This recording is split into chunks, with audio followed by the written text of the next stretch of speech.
Iraq के शहर हमदानिया में एक अलमनाक वाक़या पेश आया है कि वहाँ शादी की तकरीब के दौरान आतिशज़दगी हुई है और उसके नतीजे में अब तक 107 अफराद जाँ बहक हो चुके हैं। सबसे पहले हम इस वाक़े की तरफ चलते हैं, फिर देखते हैं कि हमारे लिए इसमें से क्या सबक मिल सकता है। वाक़या अभी तक दुनिया भर के लाइमलाइट में है और इसमें जो अब तक की होने वाली रिपोर्ट्स हैं उसके मुताबिक पता चलता है कि अल-हैसम नामी शादी हाल जो हमदानिया के शहर में वाक़ है, वहाँ पे ये शादी की एक तकरीब थी, एक रिवायती शादी की तकरीब जिसमें तकरीबन 1000 से ज़्यादा लोगों को मदऊ किया गया था, वो इसमें शिरकत कर रहे थे। जब 1000 के करीब लोग वहाँ पे पहुँच गए और जो असल तकरीब है उसका आगाज़ हुआ, उरूसी जोड़े जो हैं वो मंज़र आम पर आए और अभी ये शादी की तकरीब बढ़ रही थी तो इसके साथ वहाँ पे आतिशबाज़ी शुरू हुई। आतिशबाज़ी के नतीजे में जब वो आतिशबाज़ी हुई तो उसके फ़ौरी बाद आग लग गई और फिर वो जो छत है वो आग से भड़क कर ज़मीन के ऊपर गिर गई और नीचे मौजूद जो लोग हैं वो इसी आग में जल कर राख हो गए। ये तो वो वाक़या है जो अब तक मीडिया रिपोर्ट कर रहा है। इंतज़ामिया का ये कहना है कि ये जो आग है ये आतिशज़दगी जो वहाँ पर की जा रही थी और मुख्तलिफ़ जो फुलझड़ियाँ और इस तरह की चीज़ें वहाँ पे छोड़ी जा रही थी उनकी वजह से हुई है, जबकि जो लोग हैं पार्टिसिपेंट्स हैं उनका कहना है कि नहीं, ये असल में वहाँ के नाक़िस इंतज़ामात की वजह से हुआ है और वहाँ पहले से ही इलेक्ट्रिसिटी की वजह से, नाक़िस इंतज़ामात की वजह से आग भड़क रही थी और मुख्तलिफ़ आवाज़ें छत से आ रही थी और इसी दौरान में फिर ये आग भड़क उठी और उसके नतीजे में पूरी जो छत है वो आग बनकर ज़मीन पे मौजूद जो लोग थे, हॉल में मौजूद जो लोग थे उन पर गिरी है और 1000 लोगों में से 900 के करीब लोग भागने में कामयाब हो गए, लेकिन तकरीबन 107 अफराद जो हैं वो इसमें जाँ बहक हो चुके हैं। बहुत बड़ी तादाद में लोग हैं जो अभी तक अस्पतालों में मौजूद हैं और उनका ट्रीटमेंट हो रहा है, वो ज़ख्मियों में शामिल हैं। तो ये तो वो वाक़या है जो इस वक्त तक पेश आया है। लेकिन अब सोचने की बात यह है कि हमारे यहाँ भी शादी की तकरीबात होती हैं, दुनिया भर में इसके ऊपर बात की जाती है कि शादियों को सादगी से किया जाए।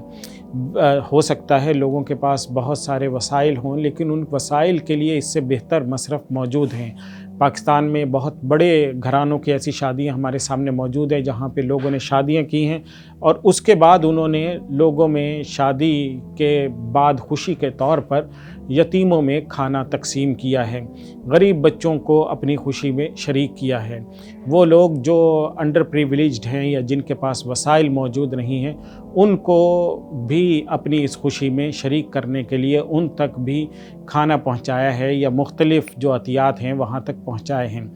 दूसरी बड़ी बात जो इस तरह की शादी की तकरीबात होती हैं उनमें वाज़े तौर पर मर्द व ज़न का इख्तिलात होता है और दूसरे नंबर पे फिर गाना बजाना और मौसीकी चल रही होती है, ये भी हराम है और तीसरे नंबर पे आतिशबाज़ी और बिला वजह पैसे का ज़या जो है वो भी किया जाता है और यहाँ पे ये तीनों काम भी जमा हुए थे।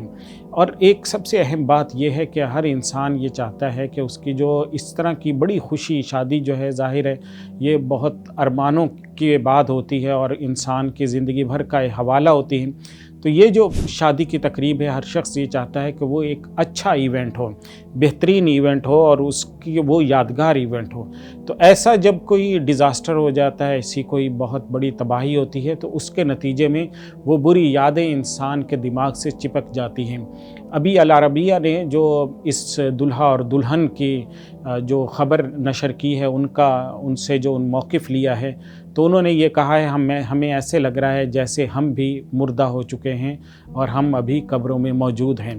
क्योंकि उन्होंने अपने इर्द गिर्द लाशें गिरती हुई देखी हैं, अपने अजीज़ों रिश्तेदारों की जनाजे उठाए हैं, अपने करीबी कज़न्स को जो उनकी खुशियों में शरीक थे उनको कब्रों में दफन किया है।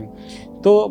हमें जो सबसे अहम सबक मिलता है वो ये है कि हम ऐसे मौक़े पर सादगी को इख्तियार करें। दूसरा सबक ये मिलता है कि ऐसे मौक़े पर अल्लाह को राज़ी करने की कोशिश करें। मौसीकी करना, मर्द व ज़न का इख्तिलात करना, इसी तरह फ़ुज़ूल ख़र्ची करके आतिशबाज़ी करना, तो इस तरह की जो चीज़ें हैं ये किसी भी कौम के लिए बिल्कुल मुनासिब नहीं है। और ज़ाहिर है इराक़ भी बिल्कुल वैसे ही एक तबाही के दौर से गुज़रा है जैसे दुनिया के बहुत से ममालिक हैं जहाँ पे एक रेवोल्यूशन आया है या इनकलाब आया है।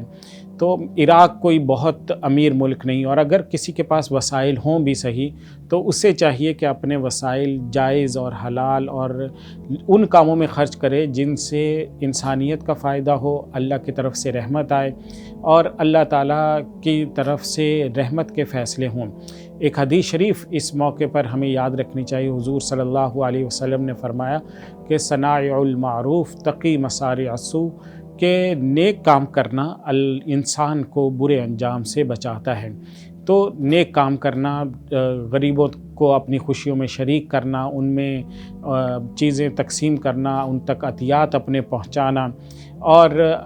ریلیف ورک سر انجام دینا، ویلفیئر ایکٹیویٹیز میں حصہ لینا، یہ وہ چیزیں ہیں جن کی وجہ سے